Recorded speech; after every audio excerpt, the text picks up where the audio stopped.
Good day, esteemed judge and fellow debaters. My name is Minh, and I'm the first speaker of the negative team, April Fools. I'm the first speaker of the affirmative team for the motion. This house should this house believes that space tourism shall be banned until it's sustainable and accessible to all. First, let me define the key words. My team has agreed that our key word is space tourism. Human space travel undertaken for recreational or leisure purposes rather than scientific or researching reasons.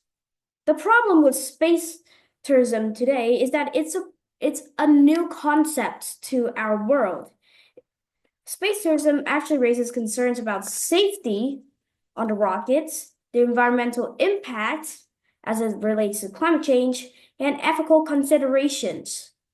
People argues about how good or bad it is.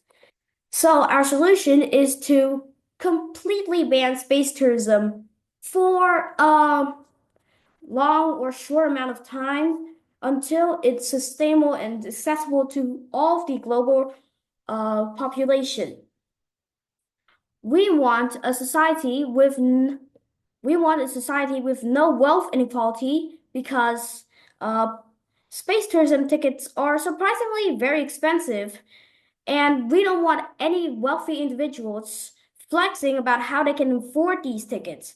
And also, we want to permanently stop space tourism. Now I'll move on to my arguments. The first argument is their environmental impact, and the second one is wealth inequality, as I said before in the goals. So the first argument, environmental impact. The reason why it's important for me just to mention this is because space tourism, especially with the use of fossil fuel rockets, which emits carbon dioxide, methane, and other greenhouse gases, can contribute to climate change and ozone depletion. A long time ago, scientists around the world have found a hole in the ozone layer. This is an effect of climate change, and climate change can be caused by space tourism.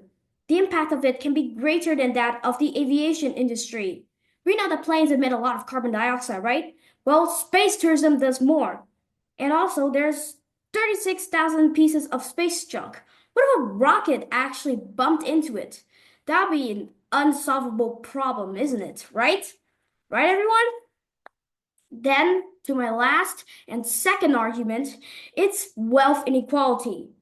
It's like it's like gender inequality, but instead of male and female, with male being the upper and female being the lower, it's actually the rich being the upper and the middle class or lower class being in the lower. It's actually a crucial problem in America today and can't happen to the rest of the world.